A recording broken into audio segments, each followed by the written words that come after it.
క్రీస్తు సంఘము నిజమైన సంఘము, పరలోకానికి ఇది ఏ మార్గము. ప్రార్థన చేసినటువంటి సహోదరు మోసెస్ గారికి వందనాలు తెలియజేసినటువంటి మీ అందరికీ ప్రభు అయినటువంటి యేసుక్రీస్తు నామములో వందనాలు తెలియజేస్తున్నాను. దేవుడు మనల్ని దర్శించిన కాలమంతా కూడా కాపాడి మరి ఒక పరిశుద్ధ దినమందు దేవుడు మనల్ని నడిపించిన విధానం బట్టి దేవుడికి కృతజ్ఞత ఆసక్తులు తెలియజేస్తూ ఉన్నాను.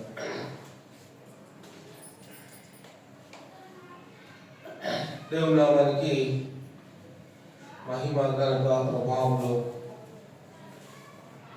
కలగాలని కోరుకుంటూ ఈ ఉదయకాలపు ఆనందంలో ఇంకా వరకు కూడా పాటలు దేవుడు మనం ప్రీతించి కనపరిచి ఉన్నామని విశ్వసిస్తూ ఉన్నాము.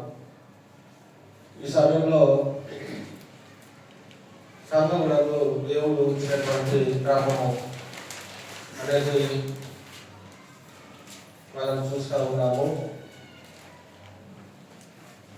ఇందులో అక్రమము దాని పర్యవసానము, అక్రమము దాని పర్యవసానము,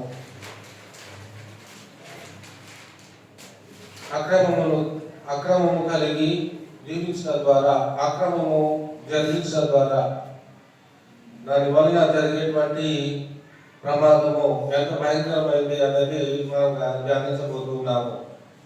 అక్రమమును జరిగించడం ద్వారా దేవుని నుండి కలిగేటువంటి ప్రమాదము చాలా భయంకరమైంది. యోబు గ్రంథము 4వ అధ్యాయము 7వ వచనమును గమనించినప్పుడు, యోబు గ్రంథము 4వ అధ్యాయము 7వ వచనము,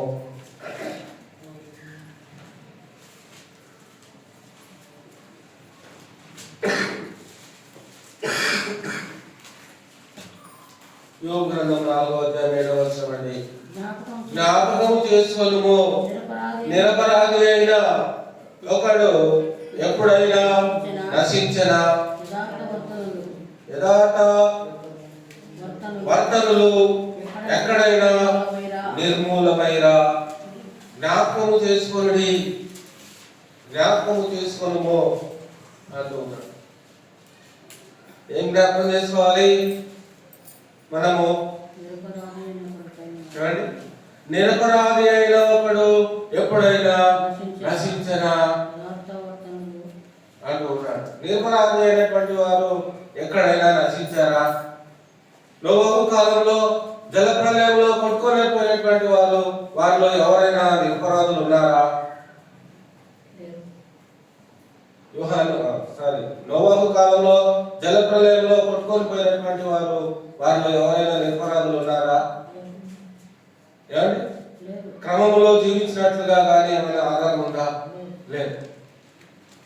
అలాగే సొదొమ గొమొర్రా పట్టణం నాశనం చేసేటప్పుడు కూడా మరి అందులో ఆ దేశంలో నశించిపోయినటువంటి వారిలో ఎవరైనా నిరపరాధులు ఉన్నారా? లేదు.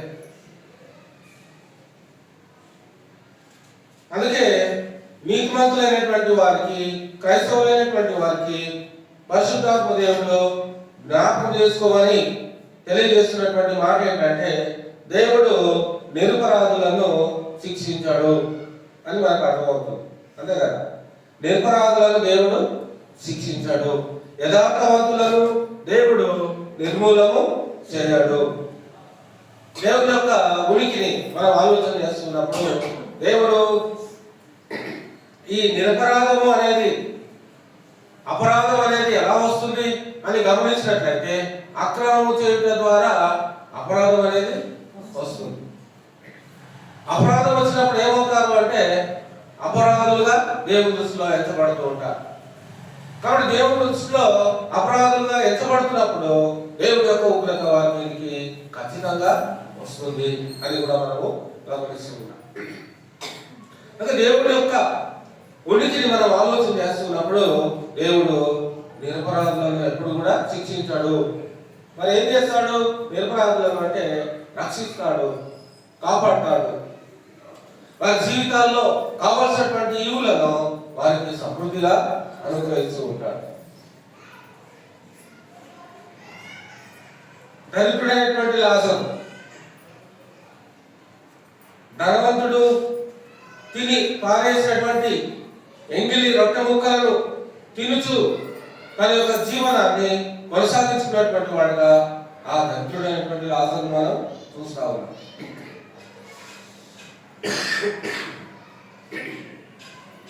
మరి ధనవంతుడు ఎవరు అన్నప్పుడు ధనవంతుడు అన్యుడేమి కాదు, ధర్మశాస్త్రమును ఎరిగినటువంటి వాడు, దేవుని యొక్క చిత్తాన్ని తెలుసుకున్నటువంటి వాడు.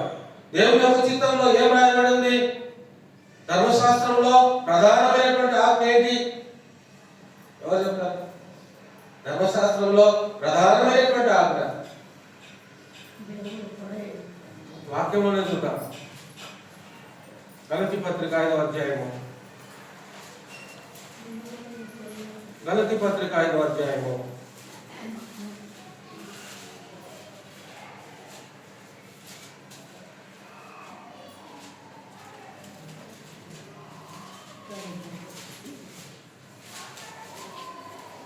5వ అధ్యాయము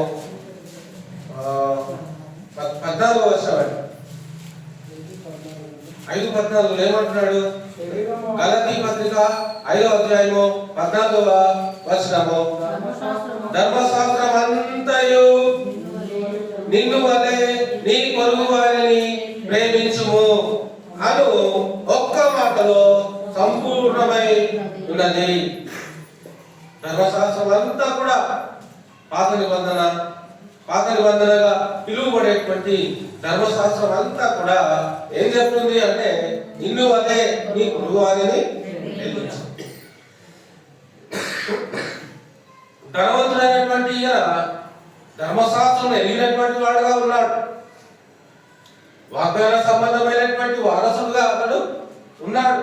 అబ్రహాం కుమారుడే. ధనవంతుడు ఎవరు? అన్యుడు కాదు, అబ్రహాము యొక్క కుమారుడే. ధర్మశాస్త్రంలో ఎరిగినటువంటి వాడే ఉన్నాడు. ధర్మశాస్త్రం అంతా ఒక్క మాటలో చెప్పాలంటే ఎలా చెప్తాము అంటే నిన్ను వలె నీ పొరుగు వారిని ప్రేమించు. అంత విలువైనటువంటి విషయాన్ని ఈ ధనవంతుడు ఏం చేశాడు? త్రోసి వేశాడు. అంటే దేవుని మాటను ఏం చేశాడు? అతిక్రమించాడు. కళ్ళ ముందు కనబడుతున్నటువంటి ఆ దరిద్రుడికి ఏ రోజు కూడా మరి ఆహారాన్ని ఇవ్వలేదు. తను తిని పారవేసినటువంటి ఎంగిలి ముక్కలతో అతడు జీవనాన్ని కొనసాగించుకున్నాడు. అంటే పొరుగు వారిని ప్రేమించేటువంటి విషయంలో ఈ ధనవంతుడు ఏమైపోయాడు? ఫెయిల్యూర్ అయిపోయాడు. అందుకే దేవుడు ఏం చేశాడు? ధనవంతుడి అంటే నరకానికి తీసుకొని వెళ్ళిపోయాడు. అడుగుతాడు, అతను క్వశ్చన్ వేస్తాడు, నేను ఎందుకు నరకానికి వచ్చాను, నేను చేసిన పాపం ఏంటి అని అడుగుతాడు.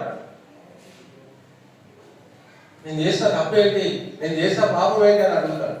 అప్పుడు దేవుడు చెప్తాడు, అంత నువ్వు బ్రతికినంత కాలము నీ కళ్ళ ముందు ఉన్నటువంటి ఆ దరిద్రుడైనటువంటి లాజరు ఏనాడు నువ్వు పట్టించుకోలేదు. ఏ రోజు నువ్వు అతన్ని చేరదీయలేదు. ఏ రోజు నువ్వు అతనికి ఆహారం సమృద్ధిగా కడుపునిండా ఆహారాన్ని నువ్వు అతనికి పెట్టలేదు. ఏ రోజు అతనికి వస్త్రాలు లేవు, ఇవ్వలేదు. అతడు చలిపెడుతూ బాధపడుతున్నప్పుడు అతనికి ఏ సహాయం నువ్వు చేయలేదు. నీ పొరుగు వారికి నువ్వు సహాయం చేయలేదు. కాబట్టి నువ్వు అక్రమము చేశావు. కాబట్టి నువ్వు ఖచ్చితంగా ఈ శిక్ష నువ్వు భరించాలి, తప్పదు. అయ్యో, భూమి మీద నాకు ఇంకా సహోదరులు ఉన్నారయ్యా, భూమి మీద నాకు ఇంకా సహోదరులు ఉన్నారు, వాళ్ళు కూడా ఈ స్థలానికి రావడం నాకు ఇష్టం లేదు. ఇక్కడ ఈ భయంకరమైనటువంటి యాతనను నేను భరించలేకపోతా ఉన్నాను. దయచేసి నా సహోదరులకి సందేశాన్ని పంపించండి అని దేవుని అబ్రహామును వేడుకుంటూ ఉంటాడు. అబ్రహాం అంటాడు, భూమి మీద వాళ్ళ కోసము మోసేయు, ఎలియాలు, ప్రవక్తలు ఉన్నారు, నువ్వేం కంగారు పడకు. వాళ్ళు చెప్పిన మాట వింటే బాగుపడతాడు, లేకపోతే వాళ్ళు కూడా నీ దగ్గరికే వస్తారు. అయ్యో అలా అనవకండి అని బైబిల్ ఆడుకుంటూ ఉంటాడు. మృతులలో నుండి ఒకడు లేచి చెప్తే ఖచ్చితంగా వాళ్ళు నమ్ముతారు. సమాధుల్లో నుండి ఒకడు లేచి వెళ్ళి చెప్తే ఖచ్చితంగా వాళ్ళు నమ్ముతారు అని చెప్పుకుంటూ ఉంటారు. ఎంత చేసినా కూడా బ్రతుకునేటువంటి వాళ్ళే చెప్తే వినకపోతే చనిపోయిన వాళ్ళు వచ్చి చెప్తే వింటారా? ఈ సహోదరులు వినరు. బ్రతుకున్నప్పుడే వాళ్ళు చెప్తే వింటలేరు, కానీ చనిపోయిన వాళ్ళు లేచి చెప్తే వింటారా? వినరు. ఏం చేస్తారు? పారిపోతారు. మృతులలో ఉన్నప్పుడు లేచి చెప్తా ఉంటే ధైర్యంగా నిలబడగలరా? సమాధుల్లో నుండి లేచి బయటకు వచ్చి మాట్లాడుతూ ఉంటే పారిపోతారు. కాబట్టి దేవుని యొక్క క్రమంలో మనం ఆలోచన చేస్తున్నప్పుడు ప్రతి వారికి దేవుడు ఒక క్రమాన్ని, ఈ సృష్టిలో ప్రతి దానికి ఒక క్రమాన్ని దేవుడు ఏర్పాటు చేశాడు. ఆ క్రమంలో కనుక మనం లేకపోతే మనం నశించిపోతాము అనేది మనం ధ్యానం చేసుకుంటూ ఉన్నాం.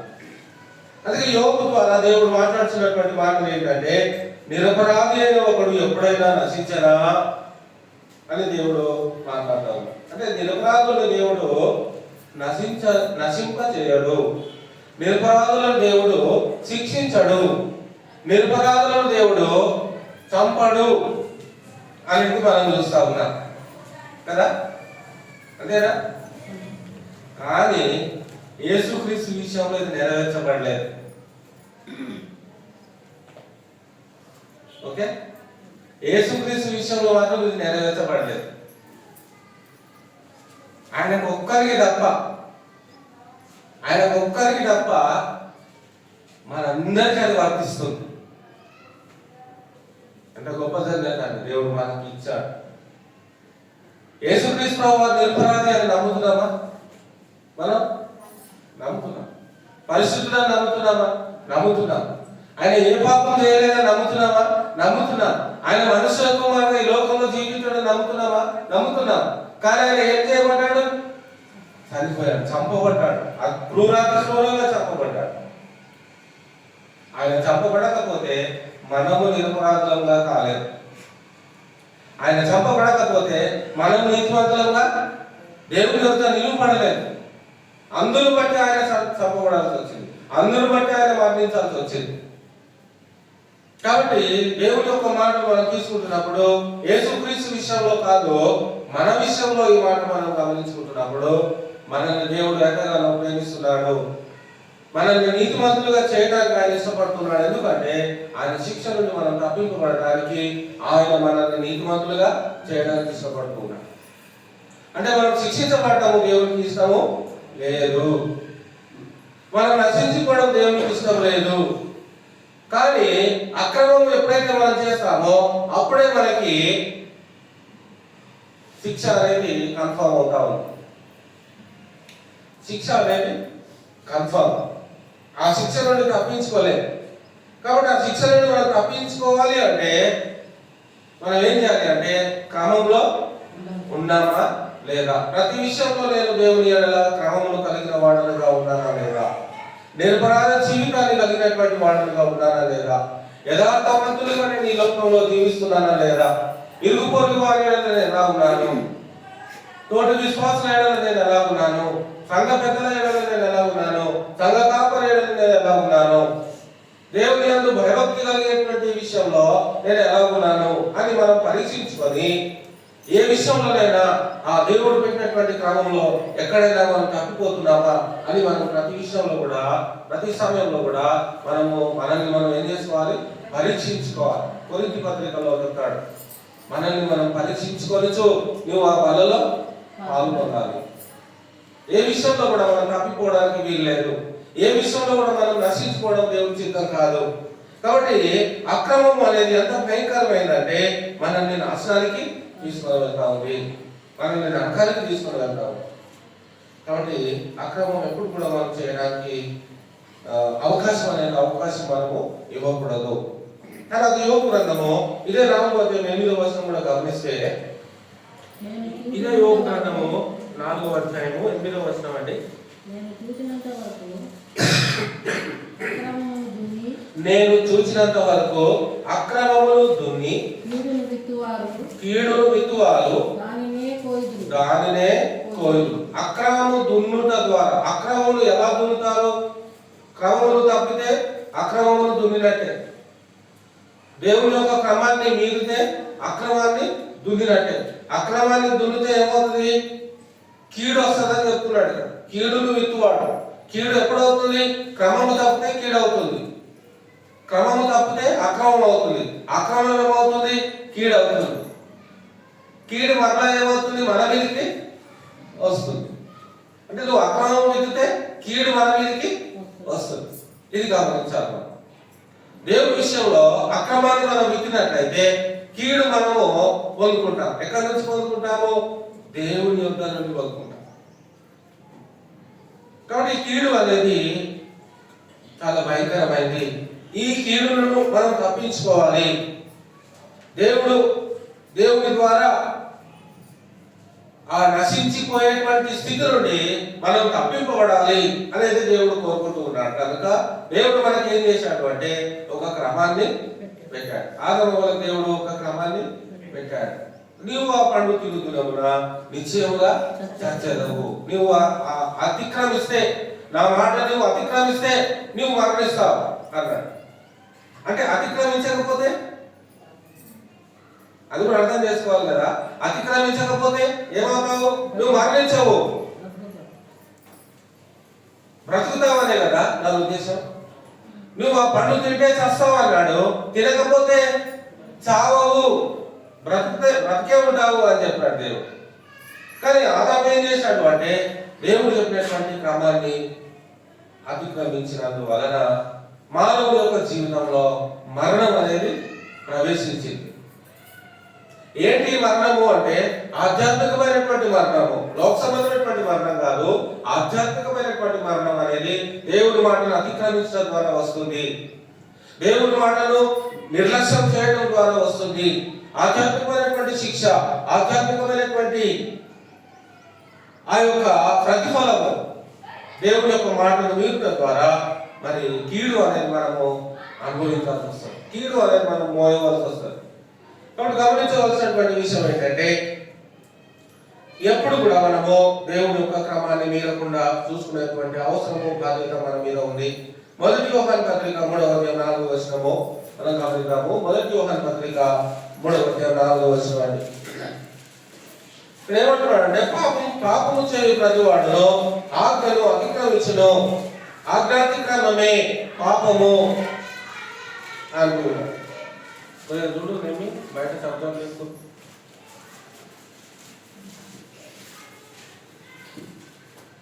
మొదటి యోహాను పత్రిక 3వ అధ్యాయము 4వ వచనము. పాపము చేయు ప్రతివాడు ఆజ్ఞను అతిక్రమించును,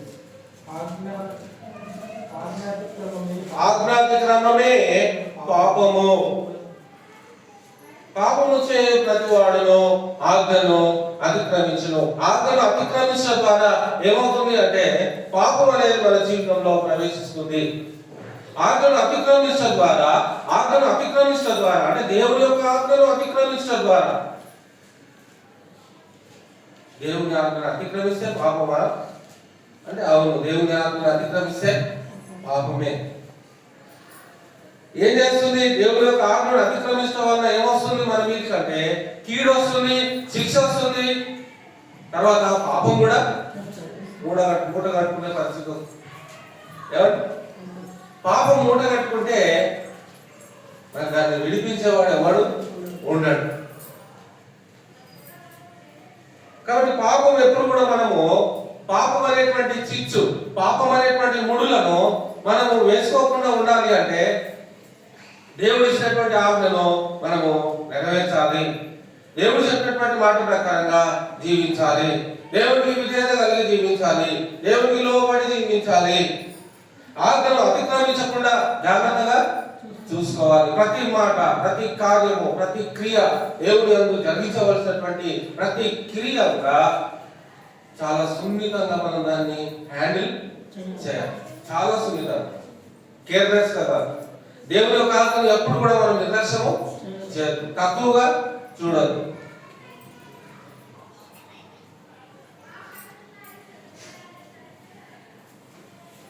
పెద్ద కుండ ఉందనుకోండి, పెద్ద కుండ, ఒక 100 మంది నీళ్లు తాగేటువంటి పరిస్థితి ఆ కుండలో ప్రతిరోజు. ఏమంటే 100 మంది నీళ్లు తాగుతూ ఉంటారు. దానికి సూదంతా రంధ్రం ఉందనుకోండి, సూదంతా రంధ్రం ఉంది. రాత్రి నింపితే పొద్దున్న వరకు చల్లగా అవుతాయి నీళ్ళు.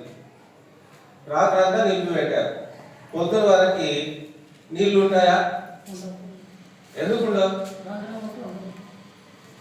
కనబడే రంధ్రం ఉంది, దానికి కనిపిస్తలేదు, కానీ దానికి ఉంది, సూర్యంత ఉంది, కనిపిస్తలేదు. నీళ్ళు మాత్రం బయటికి వస్తా ఉన్నాయి. ఎందుకు వస్తా ఉన్నాయంటే అది క్రమంలో లేదు, ఎక్కడో బలహీనత ఉంది దానికి. ఆ బలహీనత ఉన్నందువలన ఏమైంది అంటే దేవుడి యొక్క ప్రసన్నతను, దేవుడి యొక్క మహిమను, దేవుడి యొక్క తేజస్సును, ఆయన యొక్క దేవత్వంలో ఉన్నటువంటి లక్షణాలను మరి గమనించలేనటువంటి, నిలుపుకోలేనటువంటి, జీర్ణించుకోలేనటువంటి పరిస్థితి ఆ హృదయానికి ఉంది. కాబట్టి ఏమవుతుంది, దేవుడు ఎంత మంచి చెప్పినా కూడా ఎక్కడో కదా మనం తప్పిపోవటం వలన ఏమవుతుందంటే దేవుడి యొక్క ఆశీర్వాదానికి మనం పాత్రలుగా కాలేకపోతూ ఉంటాం.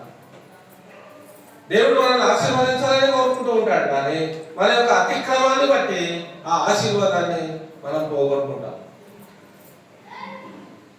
కుండలో నీళ్లు నిండుగా ఉంటేనే 100 మందికి సరిపోతుంది. అదే సగం కుండ ఉంటే 50 మందికే సరిపోతుంది. కాబట్టి దేవుని చిత్తం ఏంటంటే 100 మందికి సరిపోవాలి అని దేవుడు కోరుకుంటున్నాడు. 100 మందికి సరిపోవాలి అంటే ఎక్కడ కూడా మన జీవితంలో ఆ బలహీనత, పాపము అనేటువంటి బలహీనత, అక్రమము అనేటువంటి ఆ యొక్క బలహీనత లేకుండా మనం చూసుకోగలిగినట్లయితే ఖచ్చితంగా దేవుడు ఇచ్చేటువంటి ఆశీర్వాదానికి మనం పాత్రలు అవుతాము. దేవుడు మనల్ని ఆశీర్వదిస్తున్నప్పుడు, దీవిస్తున్నప్పుడు ఆ దీవెనను మనము స్వతంత్రించుకుంటున్నటువంటి వారంగా ఉంటాము, అనుభవించుతున్నటువంటి వారంగా మనము ఉంటాము. కాబట్టి ఎక్కడైనా కూడా బలహీనత, లోపము అనేది, అక్రమం అనేది దేవుని యొక్క ఆశీర్వాదానికి మనల్ని దూరంగా చేస్తుంది. ఇది గమనించాలి. అందుకే పాపము చేసిన ప్రతి వాడు ఆజ్ఞను అతిక్రమించను. ఆజ్ఞను అతిక్రమిస్తే పాపం అవుతుంది.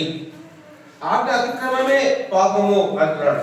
అతిక్రమించడం అనేది మన యొక్క వాక్యభాగము, పాఠ్యభాగం ఏంటి, పాఠం ఏంటి మనదంటే అక్రమము, దాని యొక్క పర్యవసానము అంటారు కదా, పర్యవసానము. అక్రమము జరిగించడం చేత ఏమవుతుంది అంటే దాని యొక్క పర్యవసానం ఎలా ఉంది, కీడు పుట్టిస్తుంది, శిక్ష పుట్టిస్తుంది, ప్రమాదము తీసుకొని వస్తా ఉంది. తర్వాత పాపములో మనల్ని బంధిస్తుంది అనేది గమనిస్తూ ఉంటారు. అక్రమం చేయడం ద్వారా, పాపము చేత మనం బంధింపబడేటువంటి వారంగా ఉంటాం. అసలు యేసుక్రీస్తు లోకానికి వచ్చింది దేనికంటే మనం పాపంలో నుండి ఆయన మనల్ని బంధించిన వారిని విడిపించడానికి ఆయన ఈ లోకానికి వచ్చాడు. ఆయన విడిపించడానికి ఆయన ఈ లోకానికి వచ్చాడు, మనల్ని విడిపించాడు. తర్వాత రక్షించబడిన తర్వాత మరలా మనము ఆజ్ఞను అతిక్రమించిన వారంగా జీవిస్తే మరలా మనము మునుపటి స్థితి కంటే భయంకరమైనటువంటి స్థితిలోనికి దిగజారిపోయేటువంటి పరిస్థితి ఉంటుంది.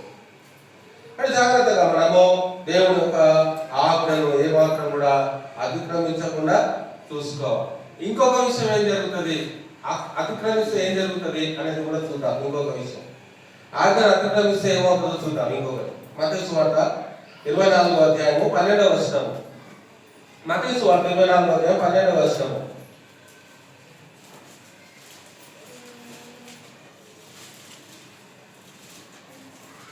ఎవరు తీసుకోవాలి? అక్రమము విస్తరించుట చేత అనేకులు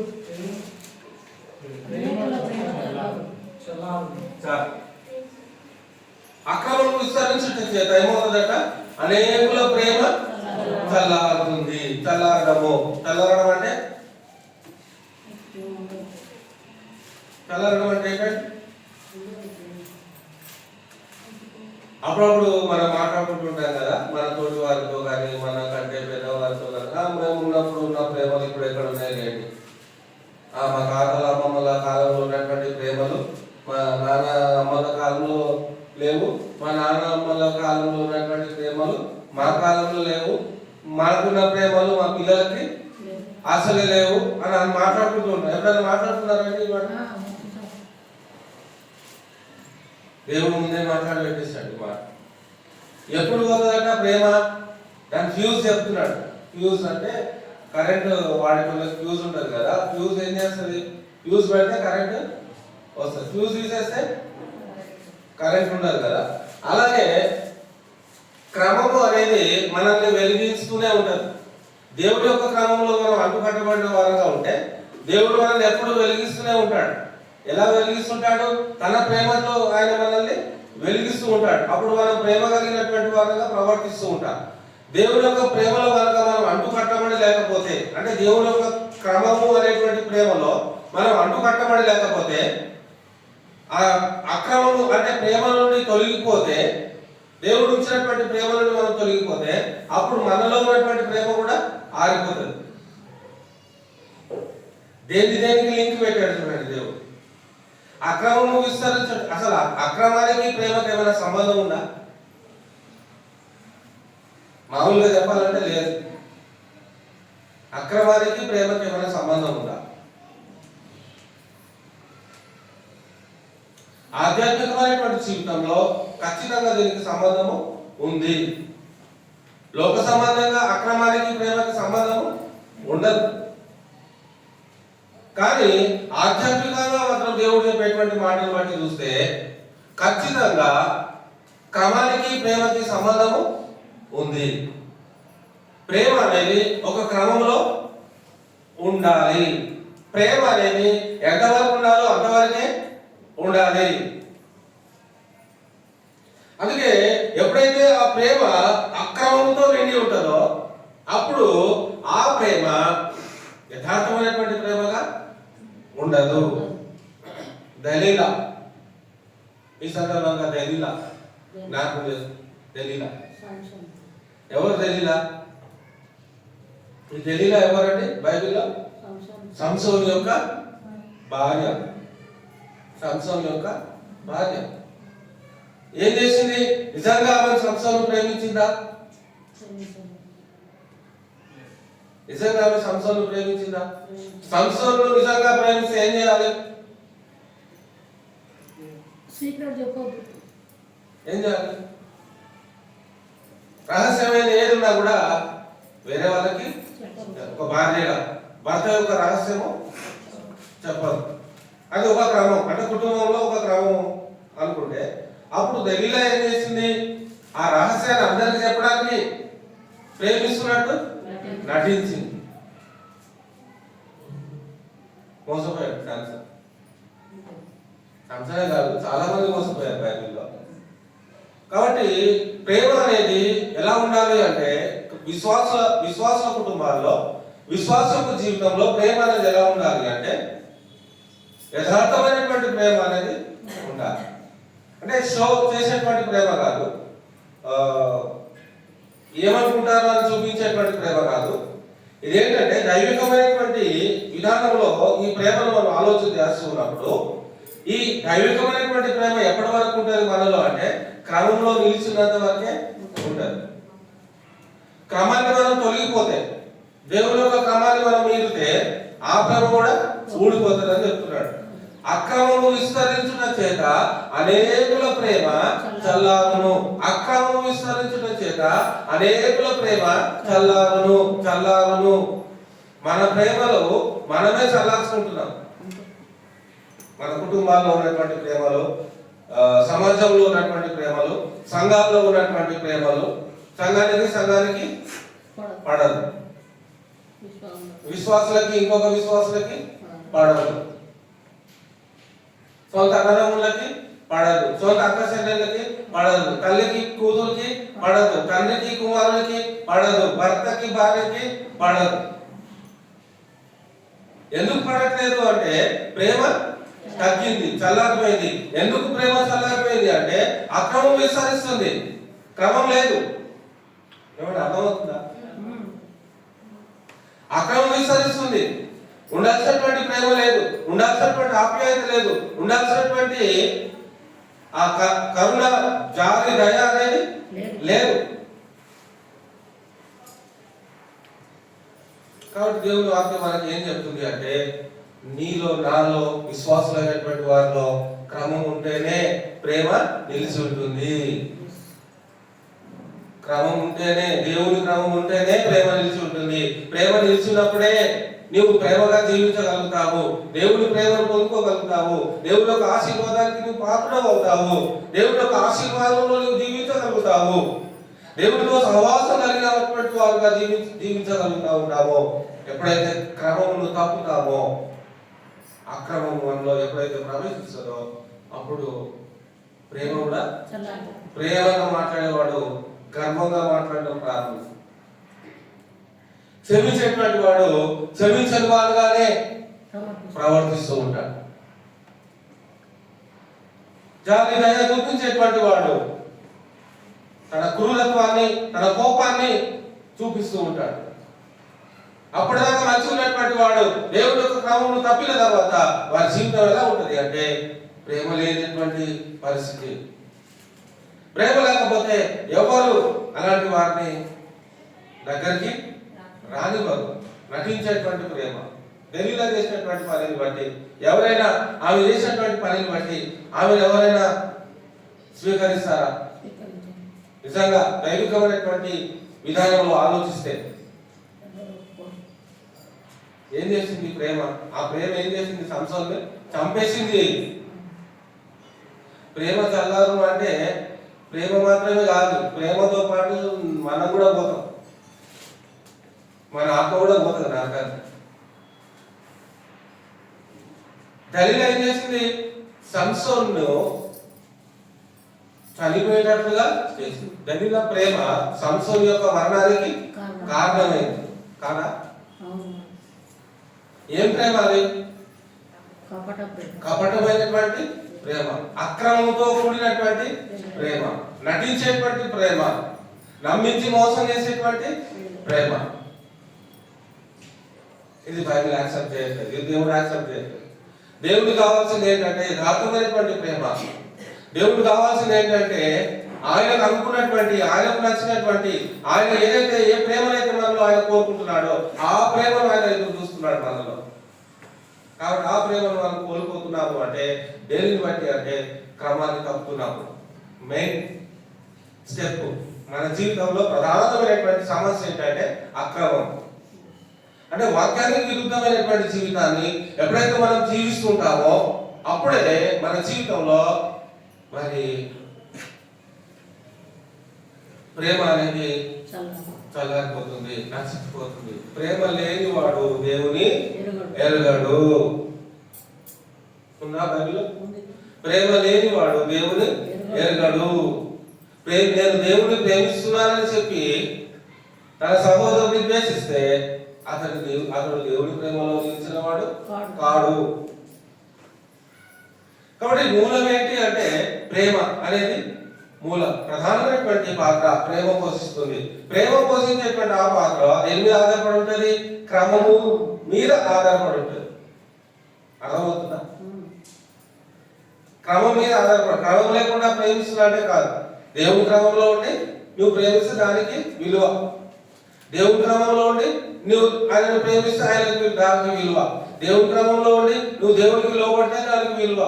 నువ్వు దేవుని క్రమంలోనే లేవు, నీ యొక్క హృదయంలో యథార్థమైనటువంటి ప్రేమ లేదు, ఆధ్యాత్మికమైనటువంటి ఆలోచన విధానం లేదు, నోటితో మాత్రము ప్రేమపూర్వకంగా మాట్లాడితే కాదు, కానీ దేవుడు చూసేటువంటి ఆ చూపు, ఆ దృష్టి మనం చూస్తున్నప్పుడు మన మనోనేత్రాలను ఆయన పరీక్షిస్తూ ఉన్నాడు.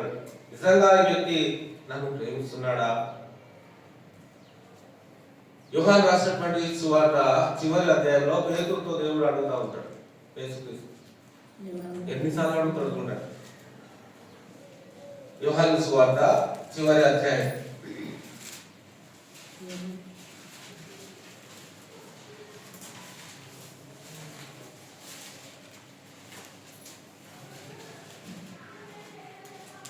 15వ వచనం. వారు భోజనం చేసిన యోహాను సువార్త 21వ అధ్యాయము 15వ వచనం. వారు భోజనం చేసిన తర్వాత యేసు సీమోను పేతురును చూచి, యోహాను కుమారుడైన సీమోను, వీరికంటే నీవు నన్ను ఎక్కువగా ప్రేమించుచున్నావా అని అడగగా అతడు, అవును ప్రభువా, నేను నిన్ను ప్రేమించుచున్నానని నీవే ఎరుగుదువని ఆయనతో చెప్పాను. యేసు నా గొర్రె పిల్లలను మేపుమని అతనితో చెప్పాను. నిజంగా ప్రభు పేతురుతో ప్రశ్నిస్తూ ఉన్నాడు, యోహాను కుమారుడైన సీమోను, నిజంగా నీవు నన్ను ప్రేమిస్తున్నావా అని అడుగుతాడు. యేసుక్రీస్తు ప్రభు వారి ప్రశ్న ఎందుకు అడుగుతున్నాడు ఆయన తెలియదా? పేతురు ప్రేమిస్తున్నాడా లేదా తెలుసా అండి? పేతురు నిజంగా యేసుక్రీస్తుని ప్రేమిస్తున్నాడా లేదా? యేసుక్రీస్తు తెలుసా తెలీదా? తెలుసు. కానీ అడుగుతున్నాడు. పేతురు లో నుండి ఆ ఒప్పుకునేటువంటి ఆ బుద్ధి అంటారు కదా, గుణం అనేది బయట పడాలి. అంటే స్వయంగా తమకు తాముగా ఆ ప్రేమను కక్కాలి. నిజంగా నేను ప్రేమిస్తున్నాను అంటే లోపల ఉన్నటువంటి మాటను బయటికి కక్కాలంటున్నా. అంటే వాంతింగ్ కాదు, అది వేరే. ఇదేంటంటే లోపల ఉన్నటువంటి మాట బయటికి తీసుకొని రావడం, లోపల ఉన్నటువంటి ఆలోచనను బయటికి తీసుకొని రావడం, లోపల ఉన్నటువంటి ప్రేమను బయటికి తీసుకొని రావడం. కాబట్టి ఇక్కడ అపోజినటువంటి పేతురును యేసుక్రీస్తు అడిగినప్పుడు, నిజంగా నువ్వు నన్ను ప్రేమిస్తున్నావా పేతురు అని అడిగినప్పుడు, అవును ప్రభువా నేను నిజంగా నిన్ను ప్రేమిస్తున్నా. లోపల నుంచి అంటున్నాడు ఈ మాట, హృదయపూర్వకంగా అంటున్నాడు ఈ మాట, హృదయపూర్వకంగా అంటున్నాడు ఈ మాట. తన మనసులో ఒకటి బయటకు ఒకటి లేదు, హృదయపూర్వకంగా అంటున్నాడు. అప్పుడు ఏమన్నాడు యేసుక్రీస్తు అంటే, నా గొర్రెలను మేపు అంటే ఆయన వెంబడించేటువంటి విశ్వాసాలను క్రమంలో నడిపించు. అంటే నా గొర్రెలను మేపంటే ఎలా మేపాలి? ఒక క్రమంలో తీసుకొని వెళ్ళాలనే కదా. ప్రేమించేటువంటి వాడు ఎక్కడ ఉంటాడు? క్రమంలో ఉంటాడు. అది దాని మెయిన్ థింగ్. ప్రేమించేటువంటి వాడు, దేవుని ప్రేమించేటువంటి వాడు ఆయనను వెంబడించేటువంటి వాడుగా ఉంటాడు. ఆయన దగ్గరకు వచ్చేటువంటి వారిని నడిపించేటువంటి వాడుగా ఉంటాడు. ఒక క్రమంలో నడిపించేటువంటి వాడుగా ఉంటాడు. మరలా అదే క్వశ్చన్ అడుగుతున్నాడు 16వ వచనంలో. ఒకసారి చెప్పాడు, నేను ప్రేమిస్తున్నా ప్రభు అని చెప్పాడు. అడిగాడు, నన్ను ప్రేమిస్తున్నావా అని మొదటిసారి అడిగాడు. 16వ వచనంలో మళ్ళీ అడుగుతున్నాడు. చూడండి 16వ వచనంలో, మరలా ఆయన యోహాను కుమారుడైన సీమోను నన్ను ప్రేమిస్తున్నావా అని రెండవసారి అతను అడగగా, అతడు అవును ప్రభువా నేను నిన్ను ప్రేమించుతున్నానని నీవే ఎరుగుదువు అని ఆయనతో చెప్పాను. రెండవసారి కూడా ఆయన ఏమంటున్నాడంటే, నా గొర్రెలను కాయుము. ఫస్ట్ ఏమో మేపన్నాడు, నెక్స్ట్ కాయు. గొర్రెలను మేపేటువంటి బాధ్యత, గొర్రెలను సరైనటువంటి క్రమంలో నడిపేటువంటి బాధ్యత సువార్థికునికి ఉంది. గొర్రెలంటే విశ్వాసులను దేవుని యొక్క క్రమంలో నడిపించేటువంటి ఆ బాధ్యత సువార్థికులకి ఖచ్చితంగా ఉంది. విశ్వాసంలో కూడా ఉంది. నేను నడిచేటువంటి మార్గము దేవుడు నా ఎదుట పెట్టేటువంటి క్రమంలో, దేవుడు వాక్యానుసారంగా దేవుడు నా జీవితంలో పెట్టేటువంటి క్రమంలో నేను నడుస్తున్నానా, నేను జీవిస్తున్నానా, నేను ప్రవర్తిస్తున్నానా, ఆ కాపరి క్రింద నేను, ఆ నాయకత్వం క్రింద నేను ఉన్నానా, ఆ భద్రతలో నేను ఉన్నానా అని విశ్వాసుడు ఆలోచన చేయాలి. ఎక్కడ ఏ చర్చకి పోతే ఏంటి అని కాదు. నిజంగా కాపుదల భద్రత అనేది ఎక్కడ ఉంది, ఏ కాపరి దగ్గర ఉంది, ఎవరి దగ్గర ఆదరణ ఉంది, ఎవరి దగ్గర సంతోషం ఉంది, ఎవరి దగ్గర నెమ్మది ఉంది, ఎవరి దగ్గర ప్రేమ ఉంది అనేది పరీక్షించినటువంటి వారై అలాంటి వారిని వెంబడించినటువంటి వారుగా ఉండాలి. 16వ వచనంలో కూడా యేసుక్రీస్తు ప్రభువు అడిగినప్పుడు, అవును ప్రభువా నేను నిన్ను ప్రేమించున్నా, నివేదించడానికి చెప్పాను, నా గొర్రెలను కాయమని చెప్పాను. 17వ వచనంలో కూడా 17వ వచనంలో మళ్ళీ అడుగుతున్నాడు. 3వసారి ఆయన యోహాను కుమారుడైన సీమోను నన్ను ప్రేమించున్నావా అని అతన్ని అడిగాను. నన్ను ప్రేమించున్నావా అని 3వసారి నన్ను అడిగినందుకు పేతురు వ్యసనపడి, ఎవరికైనా ఫీల్ అవుతుంది. ఒక్కసారి అడిగాడు చెప్పాడు, రెండోసారి అడిగాడు చెప్పాడు, మరలా 3వసారి అడిగేది ఎవరో కాదు, మనిషి రూపంలో ఉన్న దేవుడు అడుగుతున్నాడు. మనిషి రూపంలో ఉన్న దేవుడు అడుగుతున్నాడు. ఒకసారి అడిగితే జవాబు చెప్తాం, 2 సార్లు అడిగితే జవాబు చెప్తాం, 3వసారి కూడా అదే ప్రశ్న అడిగితే మన భాషలో చెప్పాలంటే నీకేమైనా మెంటలా అంటాం. అంతేనా? ఎన్నిసార్లు చెప్పాలి? ఒకసారి చెప్తాం కదా, ఒకసారి 2 సార్లు చెప్పినామంటే ఊరికి చెప్తామా? మన భాషలో అయితే అలా మాట్లాడుతూ ఉంటాం. కానీ పేతురు అలా ఏం చెప్పలేదు, వ్యసనపడ్డాడు, బాధపడ్డాడు. అంటే తనలో తాను బాధపడుతూ ఉన్నాడు. ఎందుకు యేసుక్రీస్తు ఫోకస్ చేసి అడుగుతున్నాడు, అన్నే ఫోకస్ ఎందుకు చేస్తున్నాడు? అక్కడ చాలా మంది శిష్యులు ఉన్నారు, గమనించండి. అక్కడ పేతురుతో పాటు 11 మంది శిష్యులు కూడా, 11 మంది శిష్యులు కూడా ఉన్నారు. అప్పటికే సీమోన్ చనిపోతాడు. అయితే ఆ సీమోన్ అంటే ఇస్కరియోతు కూడా చనిపోతాడు.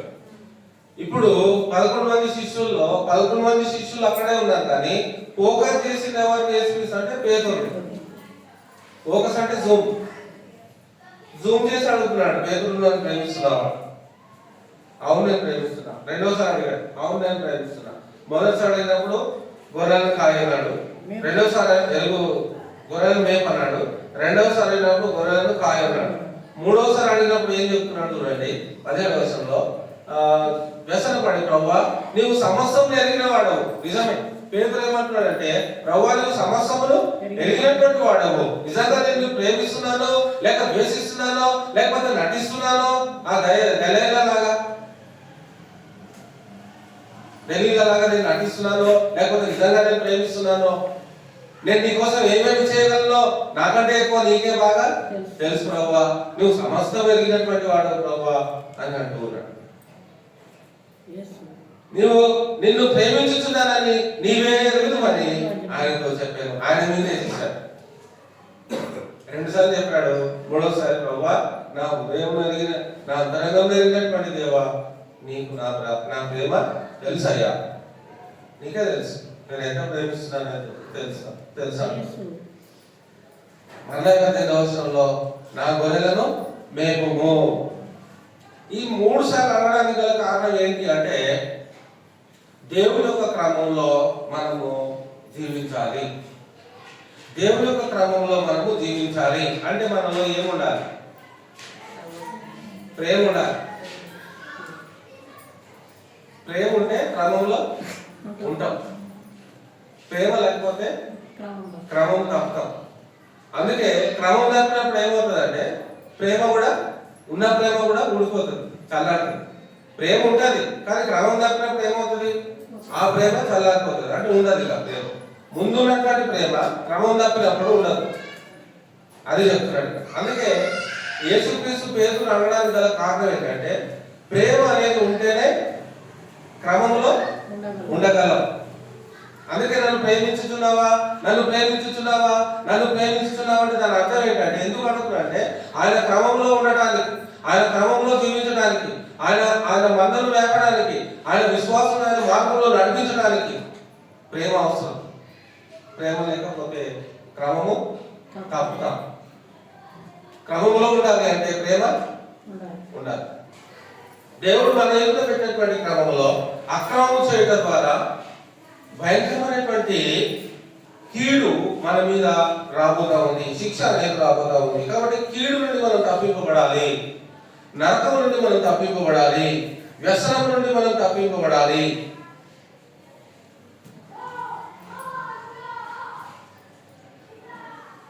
ఇప్పుడు 3-4 రకాలైనటువంటి కారణాలు మనం చూసాం. ఇప్పుడు మనము ఇంకొక విషయాన్ని గమనిద్దామండి. మత్తయి సువార్త 7వ అధ్యాయం 23వ వచనం. మత్తయి సువార్త 7వ అధ్యాయం 23వ వచనం అండి. ఇంకొక రకమైనటువంటి అక్రమం అక్కడ కనబడతాం. మత్తయి 7:23. అప్పుడు నేను ఎన్నడూ ఎరుగను, అక్రమము చేయవారులారా నా యొద్ద నుండి పొందని వారితో చెప్పి. మత్తయి 7:23లో అప్పుడు నేను మిమ్మును ఎన్నడూ ఎరుగను, అక్రమము చేయవారులారా నా యొద్ద నుండి పొండని వారితో చెప్పుదును. అప్పుడు నేను మిమ్మును ఎన్నడూ ఎరగను. దేవుని చేత ఎరగనటువంటి వారు, దేవుడికి వ్యతిరేకంగా ఉన్నటువంటి వారు, దేవుడికి విరుద్ధంగా ఉన్నటువంటి వారు, దేవుడికి శత్రువులుగా ఉన్నటువంటి వారు ఎవరైనా అంటే అక్రమములు జరిగించేటువంటి వారు. ఇంతకు వీళ్ళు చేసిన పనేంటి?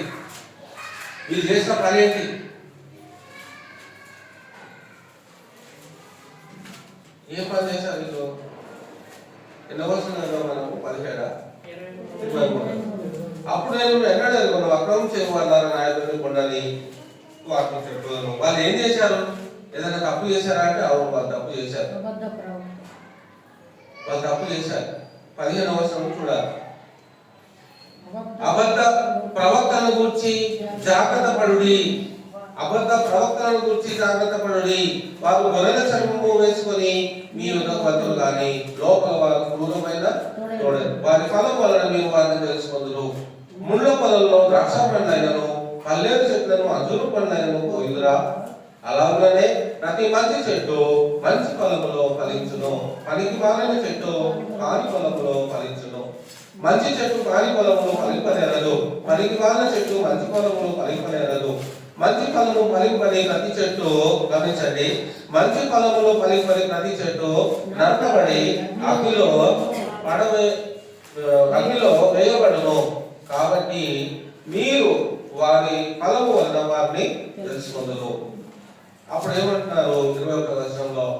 ప్రభువా ప్రభువా అని నన్ను పిలుచు ప్రతివాడు పరలోక రాజ్యంలో ప్రవేశింపడు గాని పరలోకమందున్న నా తండ్రి చిత్త ప్రకారము చేయవాడే ప్రవేశించును. ఆ దినమందు అనేకులు నన్ను చూచి క్రీస్తు యొక్క 2వ రాకడలో అక్రమం చేసినటువంటి వారంతా కూడా ఒక బ్యాచ్ ఉంటుంది. ఏంటి బ్యాచ్ అంటే అబద్ధ బోధకులు, అబద్ధ ప్రవక్తలు. వీళ్ళంతా ఏం చేసేవాళ్ళు? ఏం చేసి అక్కడికి వచ్చారో చెప్తున్నాడు.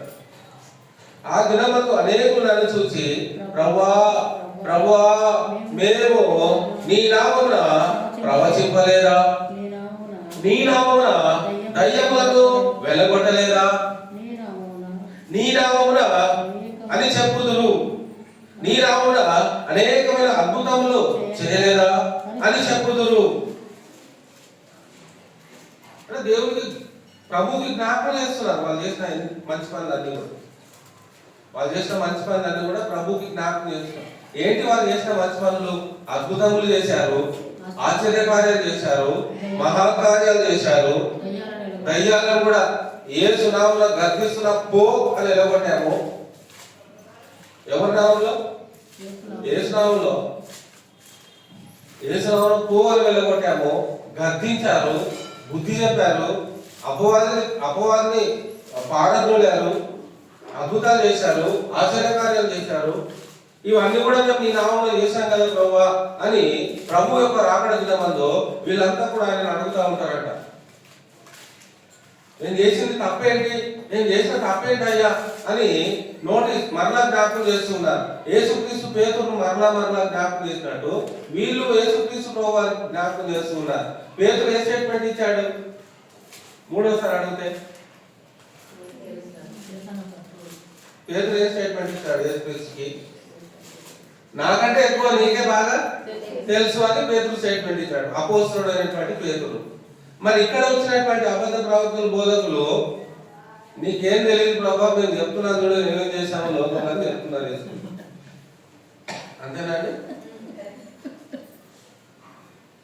నువ్వు ఎక్కడో పరలోకంలో ఎక్కడో కూర్చున్నావు సింహాసనం మీద, భూమి మీద కథలు మేము ఎలా జరిగించామో, ఎలా కార్యాలు చేశామో మీకు ఏం తెలుసు ప్రభా? మేము ఇన్ని అద్భుతాలు చేశాం ప్రభా, ఇన్ని ఆశ్చర్య కార్యాలు చేశాం ప్రభా, ఇంతమంది దయ్యాలను వెలగొట్టాం ప్రభా, అది కూడా ఎవరి నామంలోనో కాదు నీ నామంలోనే బైబిల్తో తల మీద కొట్టి మరి దయ్యాన్ని వెలగొట్టాం ప్రభా, నీకేం తెలుసు మా బాధ అని చెప్తారు. యేసు నామమున ప్రార్థన చేసేటువంటి వారు అన్యజనుల, క్రైస్తవుల? యేసు నామమున అద్భుతాలు ఆశ్చర్యకార్యాలు చేసేవారు క్రైస్తవుల, అన్యజనుల? మరి దేవుడు ఏమంటున్నాడు? అక్రమము చేయవారా అంటున్నాడు. కింద ఏమన్నాడు వాళ్ళ గురించి? అక్రమం చేయవారా, అక్రమం చేయవారా. ఏమండి? అప్పుడు నేను ఎన్నడను ఎరగను, మీరెవరో నాకు తెలియదు అంటున్నాడు యేసుక్రీస్తు ప్రభు. అదేంటి? మీరెవరో నాకు తెలియదు అంటున్నాడు. తెలీదా యేసుక్రీస్తుకి? వాళ్ళెవరో తెలుసు. ఎవరని తెలుసు? అబద్ధ బోధకులని తెలుసు, అబద్ధ ప్రవక్తలని తెలుసు. ఆయన చెప్పింది చేయరని తెలుసు. ఆయన చెప్పినట్లుగా ఆయన చెప్పమన్న సందేశాన్ని చెప్పక వాళ్ళు కల్పించిన సందేశాన్ని చెప్పారు జనాలకి. అది వాళ్ళు చేసినటువంటి అక్రమం. దేవుడు చెప్పినటువంటి సందేశం జనాలకు చెప్పకుండా వాళ్ళు లాభం సంపాదించుకోవడానికి సందేశాలను చెప్పారు. వాళ్ళు ఐశ్వర్యాన్ని సంపాదించుకోవడానికి చెప్పారు. చూపించుకోవడానికి ఏమో బైబిల్ పట్టుకొని చూపించుకుంటున్నారు, కానీ అంతా కూడా చెప్పేదంతా కూడా వాక్యానికి విరుద్ధంగా ఉంది. చేసేటువంటిది అంతా కూడా వాక్యానికి విరుద్ధంగా ఉంది. అద్భుతాలు ఆశ్చర్యకాలు చేసినంత మాత్రం తప్పు కాదు. అద్భుతాలు ఆశ్చర్యకాలు చేసినంత మాత్రం తప్పు కాదు. కానీ అక్కడ ఎందుకు ప్రభు వాళ్ళు నేను మిమ్మల్ని ఎరగాలని ఎందుకు అంటున్నాడు అంటే, ఆయనను ఎరిగి ఉండాలి అంటే ఆయన బోధనలు నిలిచి ఉండాలి. అందుకే ప్రభు అని నన్ను పిలిచి ప్రతివాడు పరలోకంలో ప్రవేశించాడు, పరలోకమందున నా తండ్రి చిత్త ప్రకారం చేయవాడు అన్నాడు. అంటే తండ్రి చిత్తం ఏంటి? అద్భుతాలు ఆశ్చర్యకాలు చేయడమా? కాదు. తండ్రి చిత్తం ఏంటి? యేసునామములో దయ్యాలు వెళ్ళగొట్టడమా? కాదు. తండ్రి చిత్తం ఏంటి? అద్భుతాలు ఆశ్చర్యకాలు చేయడమేనా తండ్రి చిత్తం? కాదు. తండ్రి చిత్తం ఏంటి అంటే ఒక పాపి రక్షణలోనికి రావాలి, ఒక పాపి క్రీస్తును సొంత రక్షకుడిగా అంగీకరించాలి, ఒక పాపి విశ్వాస జీవితంలో తన ఆత్మీయ జీవితంలో అతడు తన ప్రయాణాన్ని కొనసాగించేటువంటి వాడే ఉండాలి. దేవుడు ఎందుకు భయభక్తులు కలిగినటువంటి వాడే ఉండాలి. దేవుడు ఏర్పాటు చేసినటువంటి సంఘంలో నిలిచినటువంటి వాడే ఉండాలి. ఆయన సహవాసంలో ఉన్నటువంటి వాడే ఉండాలి. ట్రాక్ తప్పినప్పుడు ఏమైంది? క్రమం తప్పినప్పుడు ఏమైంది? అక్రమం వచ్చింది. అక్రమం విస్తరించే ఏమైంది? ప్రేమ చల్లారింది. చల్లారినటువంటి ప్రేమను ఇప్పుడు యేసుక్రీస్తు అంత్యదినం ఏం మాట్లాడుతున్నాడు? మీరెవరో నేను ఎరగను అనే మాట ఎందుకు వస్తుందంటే, ఆ దైవికమైనటువంటి ప్రేమ వారిలో 1% కూడా లేదు. 1% కూడా లేదు. ఉండాల్సినటువంటి పర్సెంట్ ఏది అంటే ఆధ్యాత్మికమైనటువంటి క్రమంలో నిలిచి ఉంటే దైవికమైనటువంటి ప్రేమలో కూడా పర్ఫెక్ట్ గా ఉంటాడు. దైవికమైనటువంటి ప్రేమలో పర్ఫెక్ట్ గా ఉన్నటువంటి వాడినే ఆయన ఎరిగి ఉంటాడు. అందుకే మీరు ఏమన్నాడు అంటే ఇక్కడ వారిని ఏమన్నాడంటే, నేను ఎన్నడూ ఎరుగను, అక్రమం చేయవాడారా నా ఎదురుని కొండని వారితో చెప్పుదును. కాబట్టి ఈ నా మాటలు విని వాటి చొప్పున చేయు ప్రతి వాడును బండ మీద తన ఇల్లు కట్టుకొనిన బుద్ధిమంతుని పోలిండును. అద్భుతాలు చేసిన దగ్గర, ఆశ్చర్యకార్యాలు చేసిన దగ్గర, సూచక్రియలు చేసిన దగ్గర, దయ్యాలను వెళ్ళగొట్టే దగ్గర నువ్వు వెళ్తున్నావా?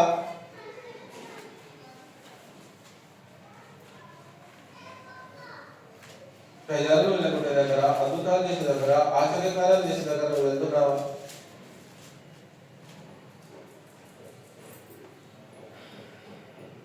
జాగ్రత్త ఆలోచించుకోవాలి మేము. ఎందుకంటే దాని యొక్క పర్యవసానం ఏంటంటే వాళ్ళంతా ఎక్కడికి వెళ్తారు అనేది యేసుక్రీస్తు చెప్పాడు. వాళ్ళంతా ఎక్కడికి వెళ్తారు? ప్రభువుని ఎరగని వారుగానే మిగిలిపోతారు. ప్రభువుని ఎరగని వారు ఎక్కడికి వెళ్తారు? నరకానికి వెళ్తారు. ప్రభువుని ఎదిగిన వారు ఎక్కడికి వెళ్తారు? పరలోకానికి వెళ్తారు. అదే తేడా. ఎరగని వారు ఎరిగిన వారు ఆయనతో కలిసి ఉంటారు. ఎరిగిన వారు ఆయన నిలిచి ఉంటారు. ఎరిగిన వారు ఆయన క్రమంలోనే ఉంటారు. ఎరగని వారు మనుషులు ఏర్పాటు చేసిన క్రమంలో ఉంటారు. అది తేడా. కాబట్టి నేను ఎన్నడూ ఎరగాలంటే ఎందుకు ఆయన మాట్లాడారంటే, క్రీస్తు కొరకు వాళ్ళు ఎప్పుడు కూడా ఆలోచన చేయలేదు.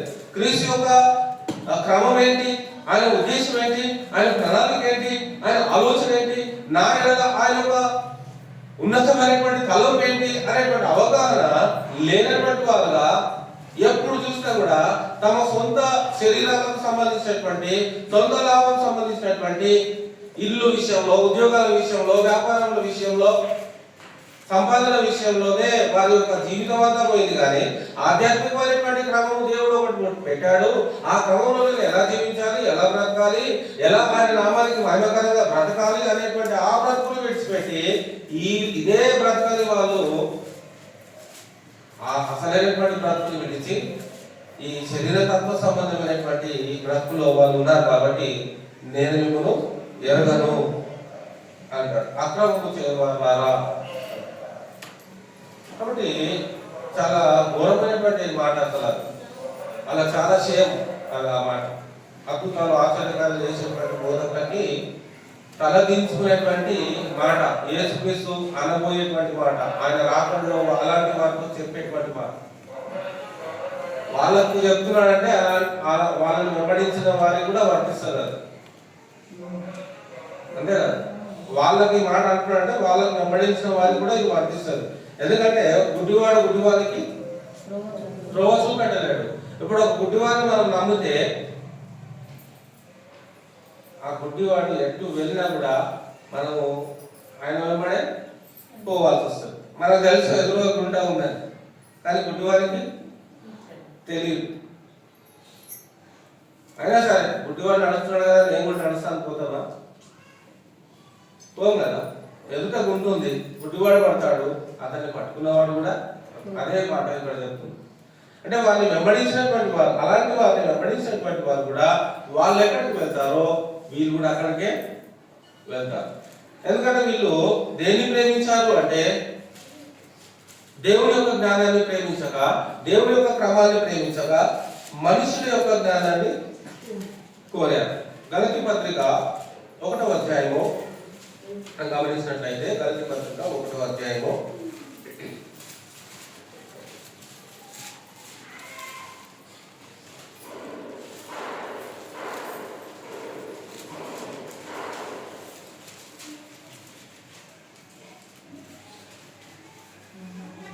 11వ వచనం. గలతీ 1వ అధ్యాయము 11వ వచనము. సహోదరులారా, నేను మీకు ప్రకటించిన సువార్త మనుషుని యోచన ప్రకారమైనది కాదని మీకు తెలియజేస్తున్నాను. మనుషుని వలన దానిని నేను పొందలేదు. నేను ప్రకటించినటువంటి ఏదైతే సువార్త ఉందో అది మనుషుని యోచన ప్రకారమైంది కాదు. మనుషుని యోచన ప్రకారం అంటే మనుషుని యొక్క హృదయాల్లో ఆలోచనల నుండి వచ్చినటువంటి మాట కాదు. అంటే సువార్త అనేది ఎవరి ఆలోచన నుండి రావాలి? సువార్త అనేది ఎవరి ఆలోచన నుండి రావాలి? ఎవరిలో నుండి రావాలి? సువార్త అనేది దేవుడిలో నుండి రావాలి. దేవుడిలో నుండి వచ్చినటువంటి సువార్తను మనం విశ్వసిస్తున్నప్పుడు ఆ సువార్త మనకి ప్రయోజనకరంగా ఉంటది, ఆశీర్వాదకరంగా ఉంటది, ఆశీర్వాదకరంగా ఉంటది. అలాగే దేవుడు అనుగ్రహించేటువంటి సకల ఆశీర్వాదాలకి అర్హతను సంపాదించే పరిస్థితి ఆ సువార్తకి ఉంటది. ఇక రెండవదిగా మనం గమనిస్తే 11వ వచనంలో 12వ వచనంలో మనుషుల వలన దానిని నేను పొందలేదు. అంటే మనుషుల వలన సువార్తను నేను పొందలేదు, కానీ యేసుక్రీస్తు బయలుపరచుట వలననే అది నాకు లభించినది. యేసుక్రీస్తు బయలుపరిస్తేనే ఆ సువార్త నాకు లభించింది అని చెప్పుకుంటున్నాడు పౌలు గారు. ఎందుకు ఇంతగా దీని గురించి ఆయన చెప్తున్నాడంటే 11వ వచనము, పూర్వమందు యూదా మతస్థుడనై ఉన్నప్పుడు నేను దేవుని సంఘమును, గమనించండి, నేను అంటే పౌలు, దేవుని సంఘమును అపరిమితంగా హింసించి నాశనం చేయించు నా పితరుల పారంపర్యాచారమందు విశేష ఆసక్తి గలవాడనై నా స్వజాతీయులలో నా వయస్కులైన అనేకుల కంటే యూదుల మతంలో ఆధిక్యత నొందితినని నా నడవని గురించి మీరు వింటిని.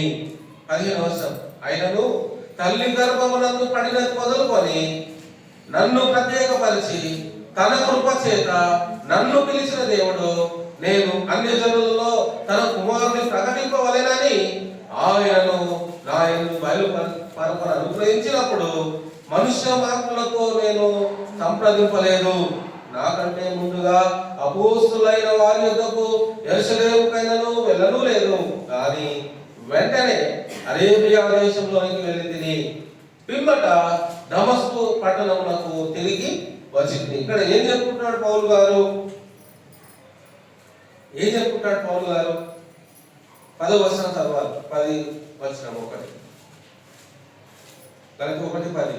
ఇప్పుడు నేను మనుషుల దయను సంపాదించుకొన చూచుచున్నానా, దేవుడి దయను సంపాదించుకొన చూచుచున్నానా? నేను మనుషులను సంతోషపెట్టగోరుచున్నానా? నేను ఇప్పటికీ మనుషులను సంతోషపెట్టువాడనైతే క్రీస్తు దాసులను కాకపోవును. మనం మనుషులను సంతోషపెట్టే వారంగా జీవిస్తే, మనము మనుషులను సంతోషపెట్టే వారంగా జీవిస్తే మనం క్రీస్తు యొక్క దాసులము కాదు, క్రీస్తు యొక్క బిడ్డలము కాదు. మనం ఎవరిని సంతోషపెట్టాలి? క్రీస్తుని సంతోషపెట్టాలి. క్రీస్తు ద్వారా దేవుడిని మనం సంతోషపెట్టాలి. దేవుడు సంతోషపడాలి అంటే మనం ఎలా ఉండాలి? మన ఎందుకు దేవుడు సంతోషపడాలి అంటే మనం ఎలా ఉండాలి? దేవుని ద్వారా ఇవ్వబడినటువంటి సువార్త అనేటువంటి ఆ క్రమంలో మనము ఉండాలి. దేవుని ద్వారా, దేవుని కుమారుడైనటువంటి క్రీస్తు ద్వారా అనుగ్రహింపబడినటువంటి సువార్తలో మనం నిలిచి ఉంటే అప్పుడు దేవుడు మన యందు సంతోషిస్తాడు. మనం మనుషుల పోలికలో ఉండి మనుషుల యొక్క ఆలోచన ప్రకారంగా మనిషి యొక్క తత్వజ్ఞానంలో వచ్చినటువంటి క్రమంలో కనుక మనం జీవిస్తే దేవుడు అక్కడ సంతోషపడేయడానికి బదులుగా బాధపడతాడు, కోపపడతాడు, కీడును పంపిస్తాడు, శిక్షను పంపిస్తాడు. తర్వాత దాంతోపాటు భయంకరమైనటువంటి మరి నరకంలో మనల్ని ప్రోత్సహిస్తుంది. అవసరమా మన నరకం? అందుకే పౌలు ఏమంటాడంటే, అపోస్తులు ఎవరు కూడా ఆయన చెప్పలేదంట క్రీస్తు గురించి అంతగా. అపోస్తులు ఈ 12 మంది శిష్యులు ఉన్నారు కదా అపోస్తులు, ఈ 12 మంది శిష్యుల్లో ఎవరు కూడా క్రీస్తు గురించి 100% మెసేజ్ అంటే సువార్త పౌలుకి చెప్పలేదంట. మరి పౌలుకి ఎవరు చెప్పారు? యేసుక్రీస్తు సువార్త చెప్పాడు కదా ఇక్కడే. పౌలుకి ఎవరు చెప్పారు? 12వ వచనం, మనుషుని వలన నేను దాన్ని పొందలేదు, నాకెవడనూ దాన్ని బోధింపలేదు, కానీ యేసుక్రీస్తు బయలుపరచడం వలననే అది నాకు లభించను.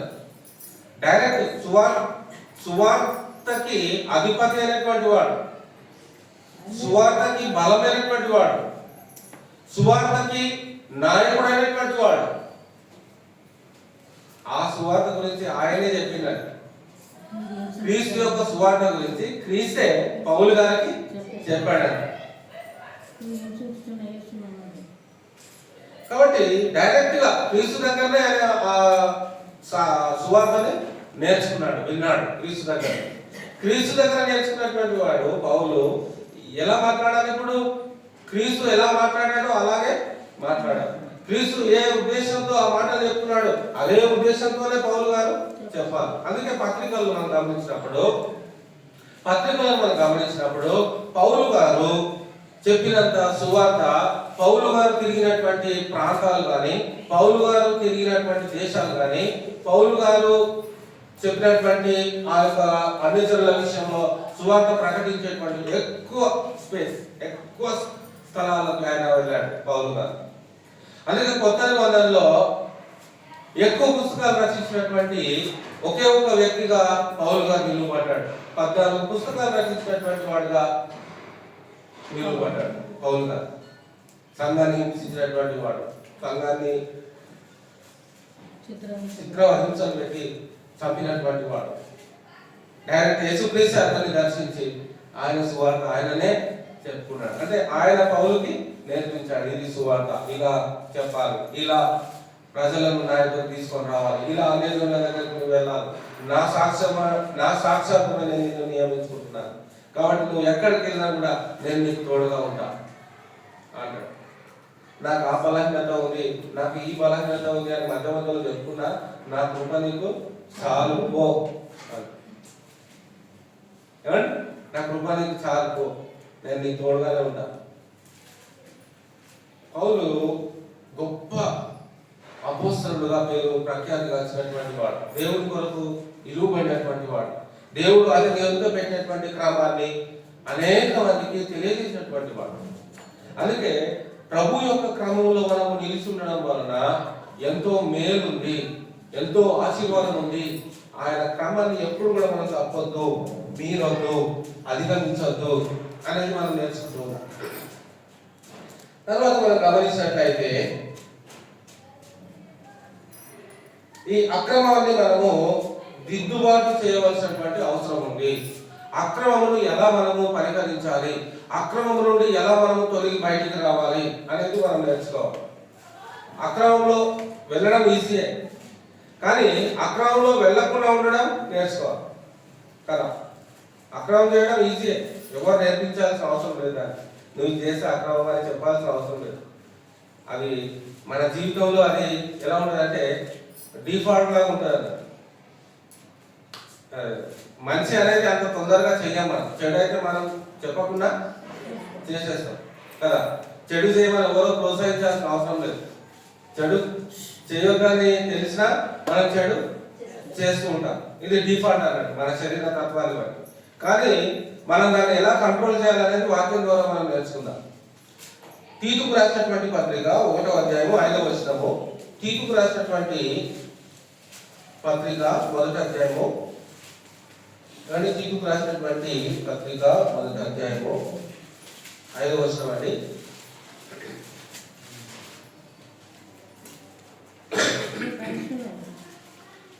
తీతుకు రాసిన పత్రిక 1వ అధ్యాయము 5వ వచనము, పేజీ నంబర్ 197. 197 కొత్త నిబంధనలో 197. నేను నీకు ఆజ్ఞాపించిన ప్రకారము నీవు లోపముగా ఉన్న వాటిని దిద్ది ప్రతి పట్టణంలోను పెద్దలను నియమించు నిమిత్తమే నేను క్రేతులో నిన్ను విడిచి వచ్చి తిని. దేవుడికి అవిధేయతగా మనము జీవించేటువంటి కొన్ని సందర్భాలు వస్తాయి, కొన్ని పరిస్థితులు వస్తాయి, కొంత సమయం అనేది వస్తూ ఉంటుంది. ఒక్కోసారి మనకు తెలియకుండానే అక్రమంలో పడిపోయేటువంటి పరిస్థితులు మనకి మన జీవితాల్లో వస్తూ ఉంటాయి. అప్పుడు మనం ఏం చేసుకోవాలి, ఎలా ఉండాలి, ఎలా జాగ్రత్తగా ఉండాలి అనేది చెప్తూ ఉన్నాడు. నేను నీకు ఆజ్ఞాపించిన ప్రకారము నీవు లోపముగా ఉన్న వాటిని దిద్ది. ఎక్కడైతే నీకు బలహీనత ఉంది, ఏ విషయంలో నువ్వు బలహీనుడుగా ఉన్నావు ప్రభు విషయంలో అనేది నువ్వు పాయింట్అవుట్ చేసుకోవాలి. ఏ విషయంలో నువ్వు బలహీనుడుగా ఉన్నావు ప్రభు విషయం అనేది నువ్వు రాసి పెట్టుకోవాలి ఒక పేపర్ మీద. కారణం, నేను ప్రభు సన్నిధిలో అక్రమంలో ఏ విషయంలో అక్రమంలో వెళ్తున్నాను అనేది కొన్ని పాయింట్లు రాసుకోవాలి. అందులో మొదటిది ఏంటంటే సరి చేసుకునేటువంటి కొన్ని విషయాలు. ఏ విషయాలు నేను సరి చేసుకోవాలి, నా బలహీనత ఏంటి, ఎన్ని బలహీనతల వల్ల నేను అక్రమంలో వెళ్ళిపోతున్నాను అనేది చూసుకోవాలి. అందులో మొదటిది ఏంటి అన్నప్పుడు సరి చేసుకోవాల్సినటువంటి పరిస్థితి. వాక్యానికి భిన్నంగా నేను ఏదైనా చేస్తున్నానా అనేది, ఏదైనా చేస్తే నువ్వు అది రాసుకోవాలి. రాసుకుని ఏం చేయాలంటే అది చేయకుండా చూసుకోవాలి. అది నేను అక్రమంలో తీసుకెళ్తుంది కాబట్టి నువ్వు దాన్ని చూసినప్పుడల్లా, ఆహా నేను ఈ కార్యం చేస్తే నేను అక్రమం చేసిన వాడిని అవుతాను కాబట్టి నేను ఈ కార్యము చేయకూడదు. ఆ విధంగా సరి చేసుకోవాలి, దిద్దుకోవడం అని. ఇప్పుడు కొన్ని టీచర్స్ కాలేజెస్ లో కానీ స్కూల్స్ లో కానీ టీచర్స్ బోర్డు మీద రాస్తూ ఉంటారు, స్టూడెంట్స్ కి ఎక్స్ప్లెయిన్ చేయడానికి రాస్తూ ఉంటారు. రాస్తున్నప్పుడు కొన్నిసార్లు మిస్టేక్ అవుతుంటారు. అప్పుడు వాళ్ళు ఏం చేస్తారంటే డస్టర్ కూడా ఉంటుంది. టీచర్ దగ్గర చాక్పీసే కాదు, ఏముండాలి, డస్టర్ కూడా ఉండాలి. డస్టర్ ఉంటేనే దాని తర్వాత ఏమొస్తుంది పాయింట్ అనేది ఆ తుడిపేసి రాయడానికి వీలవుతుంది. కాబట్టి టీచర్ ఏం చేస్తారంటే ఒకవేళ ఏదైనా మిస్టేక్ జరుగుతుంది, ఒకవేళ అది అయిపోతే ఇంకొక టాపిక్ వాళ్ళు చెప్పడానికి వాళ్ళు దాన్ని తుడిపేస్తారు. ఇక్కడ కూడా అంతే, మన యొక్క లోట్లు, మన యొక్క బలహీనతలను మనము తెలుసుకోవడానికి మనం కూడా ఒక పేపర్ మీద మన యొక్క బలహీనతను రాసుకోవాలి. ఈ బలహీనతలో నేను అక్రమము చేస్తున్నాను, దేవుని మాటను నేను తప్పుతున్నాను కాబట్టి ఇది చేయకుండా నేను చూసుకోవాలి. ఇది చేయకుండా ఉంటే నేను క్రమంలో ఉన్నటువంటి వాడనే దేవుని విషయం అనేది మనము సరి చేసుకోవాల్సినటువంటి అవసరం. కాబట్టి పౌలు గారు తీతుకు చెప్తున్నటువంటి మాట ఏంటంటే, నేను మీకు ఆజ్ఞాపించిన ప్రకారము నీవు లోపముగా ఉన్న వాటిని దిద్ది. లోపంలో ఏదైతే బలహీనతలు మనకున్నాయో వాటిని మనం సరి చేసుకుంటే మనం క్రమంలో సక్సెస్ఫుల్ గా ఉండడానికి అవకాశం అనేది ఉంటుంది. ఇక దీని తర్వాత రెండవది, మొదటి తెస్సలోనిక పత్రిక 5వ అధ్యాయము 14వ వచనం చూసుకొని మనం ముగించుకున్నామండి. మొదటి తెస్సలోనిక పత్రిక 5వ అధ్యాయం 14వ వచనం. సహోదరులారా, నేను మీకు బోధించుకునేవారుగా మొదటి తెస్సలోనిక 5:14. 187. సహోదరులారా, మేము మీకు బోధించినదేమనగా అక్రమంగా నడుచుకుని వారికి బుద్ధి చెప్పుడి, ధైర్యము చెడిన వారిని ధైర్యపరచుడి, బలహీనులకు ఊతనీయుడి, అందరి ఎడల దీర్ఘశాంతము గలవారే ఉండుడి. ఇక్కడ ఏమంటున్నాడు ప్రభు పరిశుద్ధాత్మ దేవుడు పౌలు గారి ద్వారా ఏం మాట్లాడుతున్నాడు అంటే 14వ వచనాన్ని గమనిస్తున్నప్పుడు, సహోదరులారా మేము మీకు బోధించినది ఏమనగా, ఏం బోధిస్తున్నాడు ప్రభు మనకి అంటే అక్రమముగా నడుచుకుని వారికి ఏం చేయాలంట? బుద్ధి చెప్పాలి. అక్రమముగా నడుచుకునేటువంటి వారికి మనం ఏం చెప్పాలంట? బుద్ధి చెప్పాలి. మనము అక్రమంలో వెళ్ళకుండా మనము అక్రమంలో ఉన్నటువంటి వారికి ఏం చెప్పాలి? బుద్ధి. మనం అక్రమంలో ఉండి బుద్ధి చెప్పడం కాదు, మనం కూడా క్రమంలో ఉండి బుద్ధి చెప్పాలి. ఇక్కడ గుడ్డివారికి దారి చూపించినట్టు అవుతుంది నాకు. కాబట్టి ఇక్కడ చూపించేటువంటి వాడు మంచి నేత్రము కలిగిన వాడు ఉంటేనే దారిని చూపెట్టగలుగుతాడు. అలాగే ఆధ్యాత్మికమైనటువంటి వెలుగును కలిగినటువంటి వాడు, అంటే సువార్త అనేటువంటి వెలుగును కలిగినటువంటి వాడు, సువార్త తెలియనటువంటి వారికి, అక్రమంలో వెళ్ళిపోయినటువంటి వారికి రక్షణలో తీసుకొని రావడానికి అవకాశం అనేది ఉంటుంది. కాబట్టి సువార్త అనేది మనం ఖచ్చితంగా తెలుసుకోవాల్సినటువంటి అవసరం ఉంది. ఇక రెండవది ఏంటంటే అక్రమంగా నడుచుకునేటువంటి వారికి బుద్ధి చెప్పగలిగేటువంటి ఆ స్థాయికి మనం వెళ్ళాలి. అక్రమంగా నడుచుకునేటువంటి వారిని ఒక క్రమంలో తీసుకొని రావడానికి మనము అలాంటి వారికి కొన్ని మాటలను చెప్పగలగాలంటే మనము నేర్చుకోవాలి.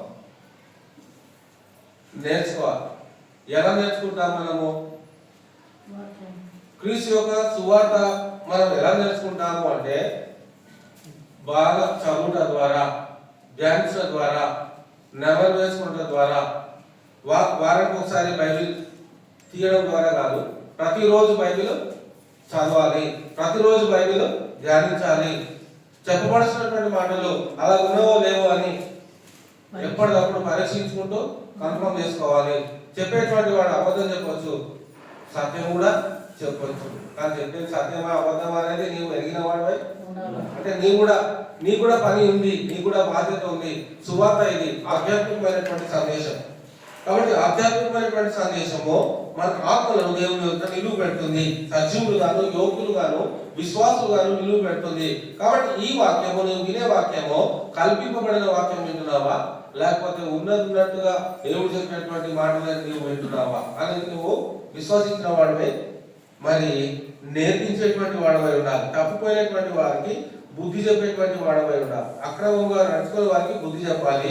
ధైర్యం చెడిన వారిని ధైర్యపరచండి. ధైర్యం కోల్పోతారు చాలా మంది. ప్రభు కోసం నేను నిలువబడతానండి అని ముందుకు వస్తారు. వచ్చిన తర్వాత వాళ్ళ జీవితాల్లో వాళ్ళు ఊహించలేనటువంటి, వాళ్ళు అనుకోనటువంటి అనేకమైనటువంటి వ్యతిరేకతలు వస్తున్నప్పుడు వారు భయపడిపోతా ఉంటారు. అయ్యో ఏంటి, నేను ఇలా అవుతుంది అనుకోలేదు, నేను ప్రభువులోకి వచ్చిన తర్వాత నాకు అంతా బాగానే అవుతుంది అనుకున్నా, నాకేంటి ఇలా జరిగిపోయిందని భయపడుతూ ఉంటారు, విభ్రాంతిలోకి వెళ్ళిపోతూ ఉంటారు.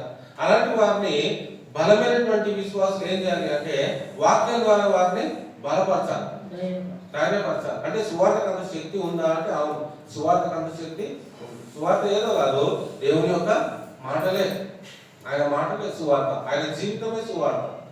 ఆ సువార్త మనకి ఆరోగ్యాన్ని కలుగజేసేటువంటిది, ఆ సువార్త మనకి ధైర్యపరిచేటువంటిది, ఆ సువార్త మనకి ఓదార్పుని ఇచ్చేటువంటిది. ఓదార్పు, ధైర్యము, నెమ్మది, సమాధానము, సంతోషము ఆ వాక్యాన్ని చదువుట ద్వారా, ధ్యానించడం ద్వారా దాన్ని మనం పొందుకుంటూ ఉంటాం. కాబట్టి సువార్తకు ఉన్నటువంటి శక్తి చాలా గొప్పది అని మనం గమనిస్తూ ఉంటాం. ఈ సువార్త అక్రమంలో వెళ్ళినటువంటి వారిని క్రమమైనటువంటి మార్గంలో నడిపించడానికి శక్తి కలిగినటువంటిది, ప్రభావం కలిగినటువంటిది. ధైర్యం చేయడం వారిని ధైర్యపరచుడి, బలహీనులకు ఊతనీయుడి. ధైర్యపరచుడి, బలహీనులకు ఊతనీయుడి. బలహీనులకు ఊతనీయుడి అంటే బలమును సంపాదించుకునేలా వారిని మనం ప్రోత్సహించాలి. దైవికమైనటువంటి ఆరోగ్యాన్ని తిరిగి పొందుకునేలా వారిని మనం ప్రోత్సహించాలి. బలహీనులుగా అయిపోవడం వల్ల వారు కృంగిపోయేటువంటి పరిస్థితి ఉంటుంది, వాళ్ళు నలిగిపోయేటువంటి పరిస్థితి ఉంటుంది, కాబట్టి బాధపడేటువంటి పరిస్థితి కూడా ఉంటుంది. కాబట్టి వారు బాధపడద్దు అంటే, నలిగిపోవద్దు అంటే, కృంగిపోవద్దు అంటే వాళ్ళకి కావాల్సింది ఏంటి? బలము వాళ్ళకి కావాలి. బలం కావాలంటే ఆ బలం ఎక్కడ ఉంది? దేవుని యొక్క వాక్యంలో ఉంది. ఆ బలమైనటువంటి వాక్యాన్ని నువ్వు చెప్తున్నప్పుడు బలహీనులుగా ఉన్నప్పటికీ కూడా వారిలో బలం అనేది.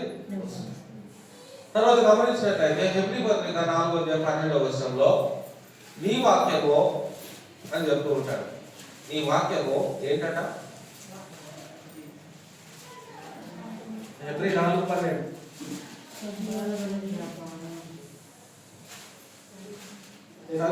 దేవుని వాక్యము ఎందుకనగా దేవుని వాక్యము సజీవమై బలము గలదై రెండంచులు గల ఖడ్గము కంటెను వాడిగా ఉండి, ఎటువంటి ఖడ్గము కంటెను వాడిగా ఉండి ప్రాణాత్మలను కీళ్లను మూలులను విభజించినంత మట్టుకు దూరుచు హృదయ యొక్క తలుపులను ఆలోచనలను శోధించుతున్నది. మన ఆత్మలను, మన హృదయములను, మన అవయవములను, మన యొక్క తల నుండి అరకాల వరకు మనం ఏ ఆత్మనైతే కలిగి ఉన్నామో, ఏ ప్రాణాన్నైతే మనం కలిగి ఉన్నామో, ఏ దేహాన్నైతే మనం కలిగి ఉన్నామో, ఏ అవయవులైతే మనం కలిగి ఉన్నామో ఆ అన్ని అవయవాలన్నిటికీ కూడా ఈ వాక్యం అనేది వర్తిస్తుంది. ఈ వాక్యం అనేది కార్యాన్ని చేస్తుంది. ఏ కార్యాన్ని? బలహీనతలో ఉంటే బలాన్ని ఇస్తుంది. ఆధ్యాత్మికంగా నువ్వు కృంగిపోతే నిన్ను లేవనెత్తుతుంది. ఇదే వాక్యం. సువార్త అనేటువంటి వాక్యానికి ఉన్నటువంటి శక్తి చాలా గొప్పదని మనము నమ్ముతూ ఉన్నాం, విశ్వసిస్తూ ఉన్నాం. కాబట్టి ఏ విషయంలో కూడా మనం అక్రమంలో మనం వెళ్ళకుండా క్రమంలోనే మనం నిలిచి ఉండేలా మనం చూసుకోవాల్సినటువంటి అవసరం ఉంది. దేవుడి మాత్రమే ఫలింపజేయగాక. అందరికీ వందనాలండి.